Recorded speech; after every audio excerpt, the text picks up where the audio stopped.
In the pale light of a January morning in 1981, a German shepherd bounded through the tangled palmettos and live oaks of northern Harris County, Texas, and returned to its owner carrying something that would haunt investigators for more than 4 decades. Not a stick. Not a bone from the wild. A human arm, severely decomposed, partially concealed by the humid subtropical undergrowth off Wallaceville Road. What began as a routine walk would unravel into one of the most heartbreaking and extraordinary cold cases in American history. 2 young lives stolen. A missing infant. 41 years of silence. And a breakthrough so unlikely, so scientifically precise, that it would redefine what is possible when hope refuses to die. This is the story of Harold Dean Clouse Jr., Tina Gail Lynn Clouse, and their daughter Holly Marie. A family erased from existence, buried in unmarked graves, and finally brought home by the relentless work of forensic genealogists who refused to let them remain nameless. If stories like this matter to you, if you believe every unidentified victim deserves their name back, hit that subscribe button for Cold Case Beacon. We shine light on the forgotten. Drop a comment below. And let's walk through this case together. It begins not in Texas, but along the Atlantic coast of Florida. New Smyrna Beach in the late 1970s. A sleepy town where the ocean rolled in gently, where palm trees swayed in the salt air, and neighbors still waved from porches. Harold Dean Clouse Jr., known to everyone as Dean, was 19 years old in 1979. He was a skilled cabinetmaker with steady hands, an easy smile, and the kind of quiet reliability that made him the person people called when something needed fixing. He would repair screen doors for widows down the street without being asked twice. His family was close-knit. His mother, Donna Casasanta. His sisters, Debbie and Cheryl. Cousins who felt like siblings. Dean was the steady center everyone leaned on. Not far away lived Tina Lynn. 15 years old. Bright-eyed. Kind. With a laugh that could fill a room. Her family, her brother Les, her sister Sherry, her parents, existed in the same tight orbit. The connection between the two families was already there. Dean's sister was dating Tina's brother. So the Clouses and the Lynns were constantly crossing paths at barbecues, birthdays, Sunday dinners. When Dean and Tina finally met properly through those gatherings, something immediate sparked between them. Friendship became romance. Intense, hopeful, the kind of young love that feels unshakable. On June 25, 1979, they stood before a judge at the Volusia County Courthouse and said their vows. Dean was 19. Tina was 16. They were very young, but utterly determined. They did not want extravagance. They wanted simplicity. A little place of their own. Enough money to get by. And most of all, each other. Tina already talked about the day she would become a mother. She had bought a small baby book, the kind with spaces for first steps, first words, first everything. Dean promised he would build her the life they both dreamed of. That dream took its first real shape on January 24, 1980. Holly Marie Clouse was born. Healthy. Wide, curious eyes. Cheeks that made everyone want to hold her. The early photographs radiate pure joy. Holly cradled in Dean's strong arms. Tina gazing down at her daughter with the quiet awe of new motherhood. The baby reaching chubby fingers toward the camera. Tina filled the baby book meticulously. Every milestone noted. Every tiny accomplishment celebrated. Dean appeared in nearly every frame, grinning, the proud father who could not quite believe this little person belonged to them. But bigger opportunities were calling from farther west. In 1980, the Dallas-Fort Worth metropolitan area in Texas was exploding with growth. Construction sites everywhere. New subdivisions rising overnight. Skilled tradespeople like Dean could command much better wages than in Florida. After long talks late into the night, Dean and Tina decided it was worth the leap.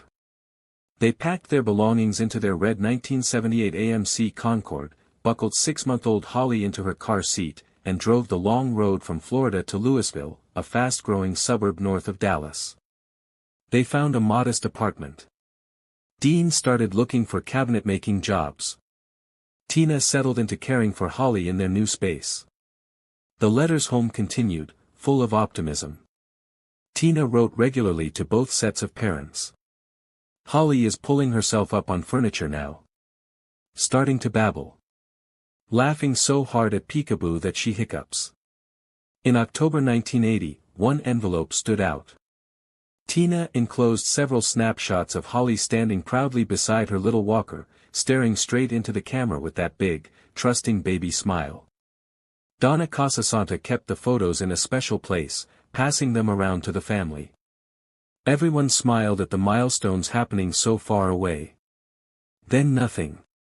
No more letters arrived. Phone calls to the apartment rang and rang with no answer.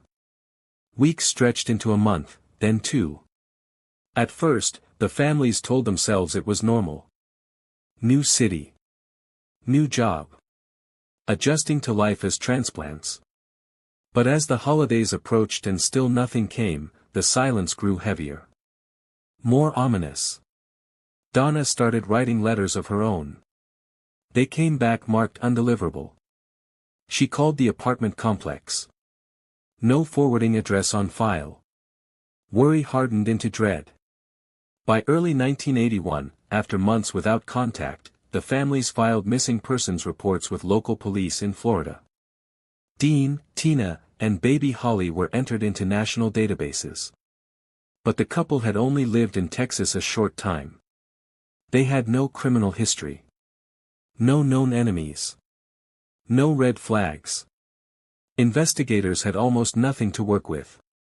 Far to the south, in a remote wooded patch of northern Harris County near Houston, roughly 250 miles from Louisville, something terrible had already happened. But what investigators would find there wouldn't be connected to the missing family for 40 years. One strange detail emerged early. Sometime late in 1980 or very early 1981, a woman identifying herself only as Sister Susan telephoned Donna Casasanta. She claimed Dean and Tina had joined a religious community that encouraged members to sever ties with their past lives. She said they were safe, content, and did not wish further contact. As a gesture, she offered to return their red AMC Concorde. Desperate for any sign of life, the family agreed. The car was eventually delivered to Florida, but Sister Susan vanished completely. Police documented the call, but without concrete evidence tying it to a crime, the thread went cold. Pause for a moment. Imagine your Donna Casasanta. Your son, your daughter-in-law, and your baby granddaughter have vanished. A stranger calls claiming they've joined a religious group. She returns their car but offers no proof they're alive. No phone number to call back. No address. What would you do next? On January 6, 1981, the local man walking his German Shepherd in that secluded, heavily wooded area off Wallaceville Road watched as the dog bounded into the thick palmettos and live oaks. The dog reappeared carrying something grim. A severely decomposed human arm. Alarmed, he contacted the Harris County Sheriff's Office immediately. Deputies responded. After a careful search of the boggy, overgrown terrain, they located 2 sets of skeletal remains on January 12. The bodies lay relatively close together, partially covered by natural debris and the passage of time. Due to the humid subtropical climate and exposure, likely several months, decomposition had advanced significantly. Visual identification was impossible. Investigators documented the scene meticulously. The male victim showed evidence of having been bound at the wrists and ankles, with clear signs of blunt force trauma. The female victim exhibited indications of strangulation. No firearms or other weapons were recovered. Personal effects were absent or too degraded to provide immediate leads. No wallets. No jewelry. No documents that could point to names or origins. The victims were estimated to be in their late teens to early 20s. A young couple. But because Dean and Tina had only recently arrived in Texas from Florida and had not yet formed lasting local connections, no one reported them missing in Houston.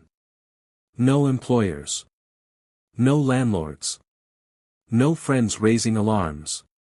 Traditional identification methods of the era hit dead ends. Fingerprints, if recoverable, led nowhere. Dental comparisons required knowing who to compare them to. Physical descriptions meant nothing without names. Harris County forensic artist Mary Mai was brought in to create facial reconstructions. Using skeletal features, she produced soft pastel drawings depicting what the man and woman might have looked like in life. A young man with short hair and open features. A young woman with a gentle expression. These images were distributed to local media, neighboring law enforcement agencies, and national clearinghouses. Despite wide circulation, no identifications followed. Not yet. The case was entered as a double homicide. With no leads materializing and resources needed for active cases, the remains were eventually released. They were buried in unmarked graves at the Harris County Cemetery for the Unidentified. A potter's field where many John and Jane Does rest anonymously. The file went cold. Periodic reviews occurred over the years. New missing persons bulletins were cross-checked. Any emerging forensic advancements were considered. But in the pre-DNA era, progress was minimal. Back in Florida, the families endured the agonizing limbo. Donna Casasanta kept those October 1980 photographs in a silver frame on her living room mantel. For what would become 41 years, she passed by that frozen moment every single day. Holly at 10 months old, standing with her walker, smiling at a future that would never come. Donna celebrated every January 24th, Holly's birthday, lighting a candle and whispering a prayer for a granddaughter she had no way of knowing was alive. 41 candles. 41 prayers. 41 years of hoping the smoke carried a message to wherever Holly might be. The families clung to hope. They provided DNA samples whenever authorities requested them. Blood samples. Cheek swabs. Anything that might help. Nothing came of it. As the 1980s turned to the 1990s, DNA technology began to enter forensics. But early databases were small, focused mainly on offenders and crime scenes. Matches required near-exact hits. The profiles from the Harris County Does sat in the system, waiting. Years became decades. The families never stopped searching. They never stopped hoping. But as time passed, hope grew threadbare. Until everything changed. In 2011, Harris County received a grant from the National Institute of Justice to exhume several unidentified homicide victims for advanced DNA extraction. The goal was to generate modern genetic profiles suitable for entry into expanding systems like the Combined DNA Index System. Forensic anthropologist Jennifer Love, then director of the identification unit at the Harris County Medical Examiner's Office, oversaw the process. Soil samples were documented. Bones catalogued. Tissue carefully sampled under strict protocols to preserve evidence and avoid contamination. Testing confirmed the two individuals were not biologically related. No parent-child connection. No siblings. This reinforced the theory of a romantic or personal relationship. High-quality DNA profiles were created and uploaded to national databases. Investigators waited for hits. But none came immediately. The profiles remained in the system, quietly waiting for technology to catch up. The true turning point arrived in the wake of 2018's Golden State Killer arrest. Forensic genetic genealogy using consumer DNA databases and public genealogy sites had cracked a case dormant for decades. Tools like GEMatch, with law enforcement opt-in, allowed investigators to build family trees backward. Start from distant genetic cousins. Follow shared DNA segments. Cross-reference with public records. Suddenly, cases that seemed impossible became solvable. Late in 2020, the Harris County Does caught the eye of Identifinders International, a specialized forensic genealogy group. Senior forensic genealogist Misty Gillis was browsing cases on the volunteer-run Doe network, a site dedicated to unidentified persons and long-term missing. She selected this one. A young couple found together. No local ties. It felt solvable. With funding from AudioChuck, the true crime podcast company, and close coordination from Harris County forensic anthropologist Deborah Pinto, the exhumed remains DNA was sent for whole genome sequencing. The lab process took approximately 4 months to generate a usable high-resolution profile. Think the mystery is solved? Not even close. Once complete, Gillis uploaded the profile to GEDmatch under approved law enforcement parameters. She began building family trees backward, like solving a massive puzzle where each DNA match was a piece showing how people connected across generations. Closer relatives shared more DNA. Distant ones less. By mapping these connections against birth records, marriage certificates, and obituaries, she could trace bloodlines back decades. In just 10 days, a strong paternal line match emerged, pointing to the Clouse family in Florida. Gillis and colleague Allison Peacock, then with Identifinders, later founder of FHD Forensics, placed a careful call to Dean's sister, Debbie Brooks. They asked gently, "Is there anyone in your family who has been missing for 40 years or longer?" Debbie's response was immediate and emotional. "Yes. My brother Dean." The genealogists shared their belief that the male remains were Harold Dean Clouse Jr. Debbie revealed he had a wife, Tina, who vanished at the same time. Peacock quickly pulled Florida marriage records from 1979, confirming Tina Gail Lynn as Dean's spouse. Additional DNA matches from the Lynn family soon confirmed her identity. By October 2021, marking 40 years since the remains were discovered, the Harris County Does had names. Harold Dean Clouse Jr. and Tina Gail Lynn Clouse. The news brought a wave of grief and relief to the families. They finally knew the fate of Dean and Tina. 41 years of wondering. 41 years of unanswered prayers. Finally, closure. But what came next stunned everyone. When Debbie mentioned the kid, the genealogists paused.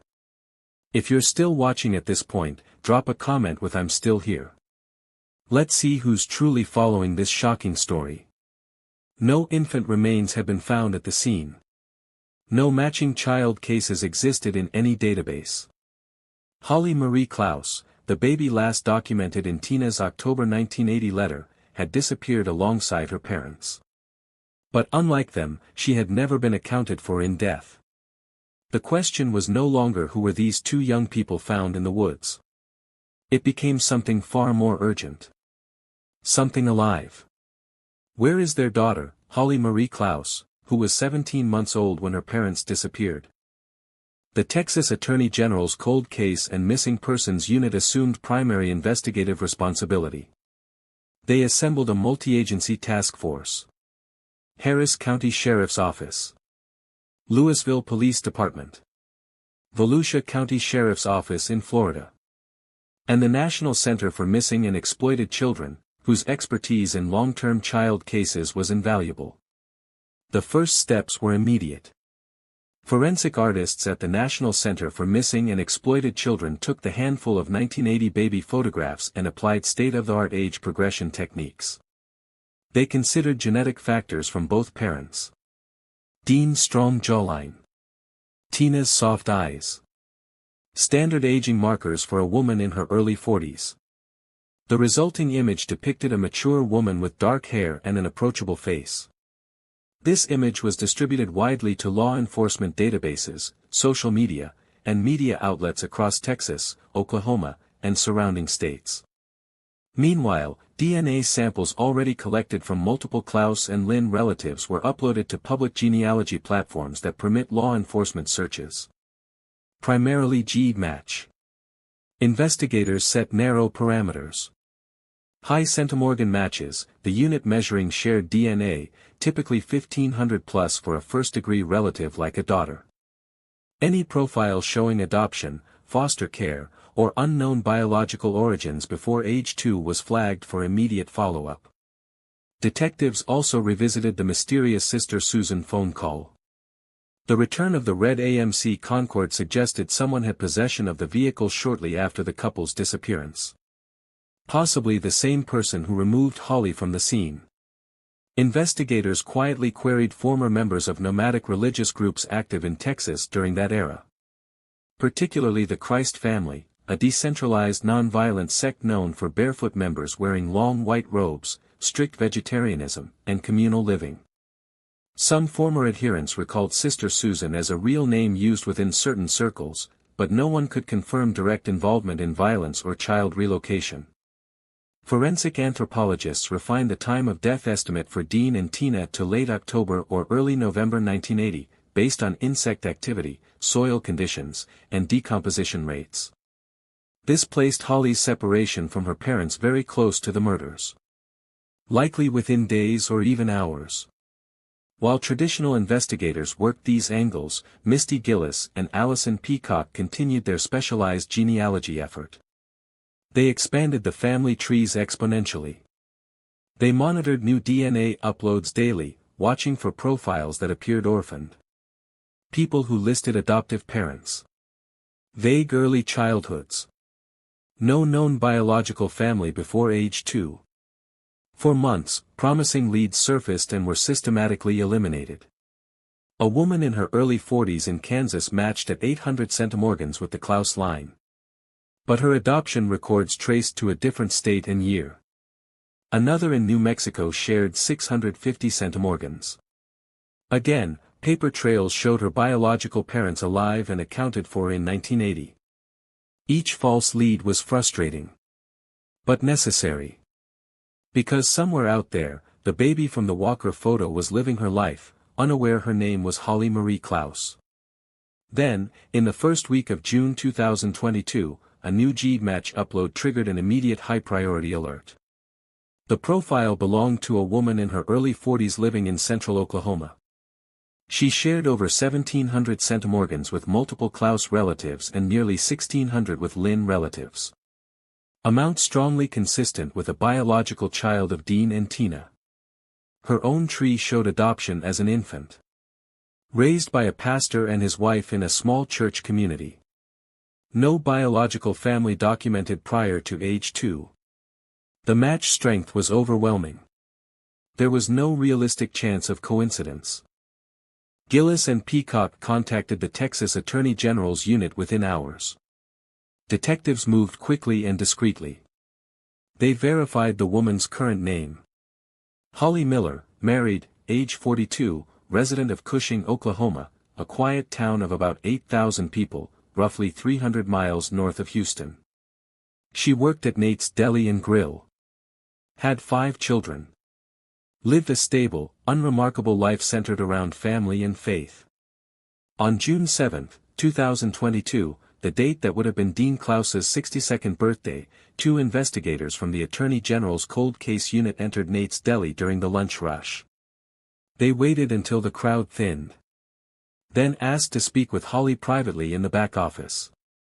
They began gently.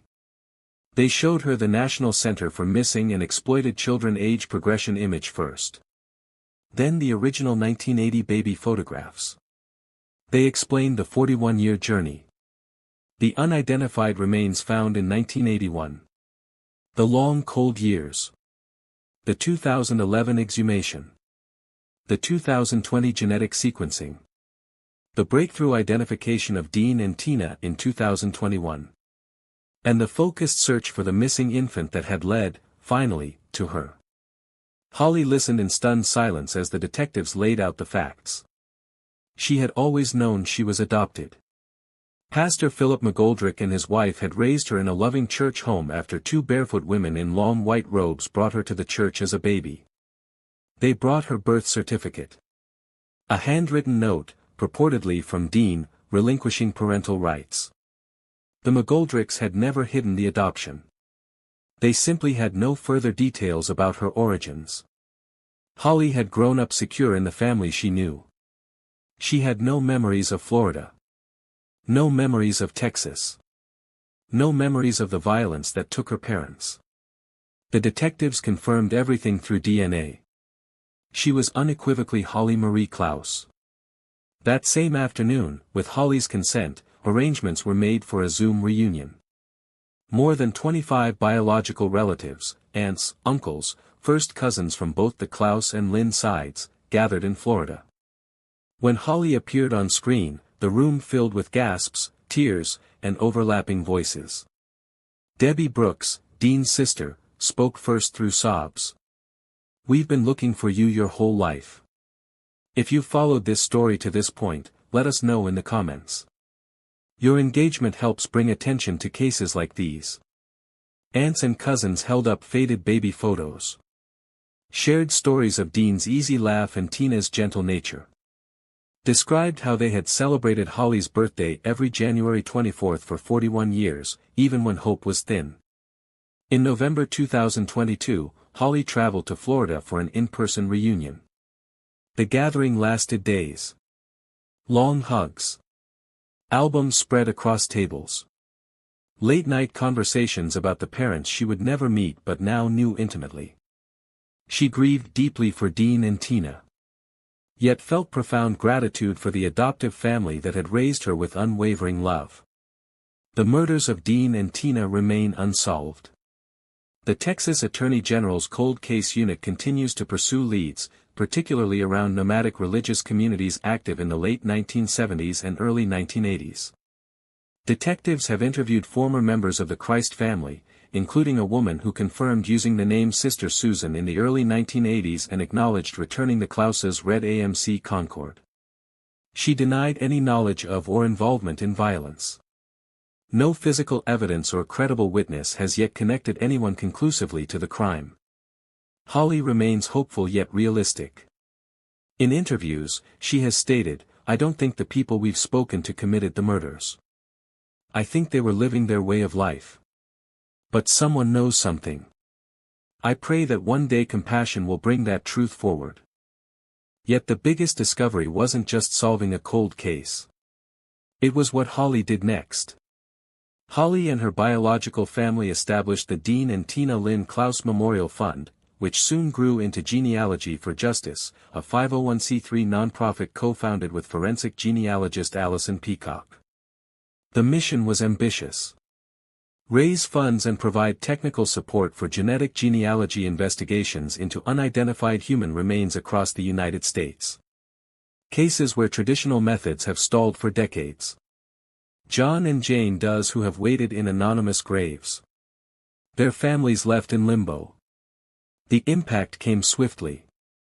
In 2023, with funding and investigative support from Genealogy for Justice, a 1982 unidentified female from South Carolina was positively identified as Virginia Higgins Ray. The organization's first official success. In 2024, Genealogy for Justice helped name the Daytona Beach Jane Doe as Pamela K. Whitman, a woman missing since 1981. Additional cases followed. Picture Rocks Jane Doe, 1985. Of Volusia County John Doe, 1982. South Island John Doe. Each identification was a quiet triumph. A name returned to a grave. A family given answers after decades of silence. As of early 2026, the fund has reached 45% of its $100,000 goal and continues to support ongoing investigations. Holly became one of the most recognizable voices in the forensic genealogy community.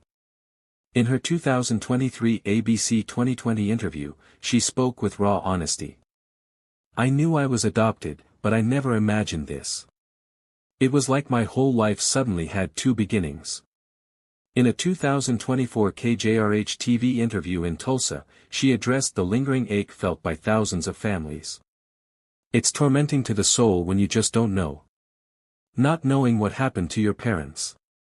Not knowing if your child is alive somewhere. That's a special kind of hell. Genetic genealogy is ending that hell for more families every year." Her 2023 memoir, Finding Baby Holly, Lost to a Cult, Surviving My Parents' Murder, and Saved by Prayer, co-authored with journalist Nicole Young, became a cornerstone of her advocacy.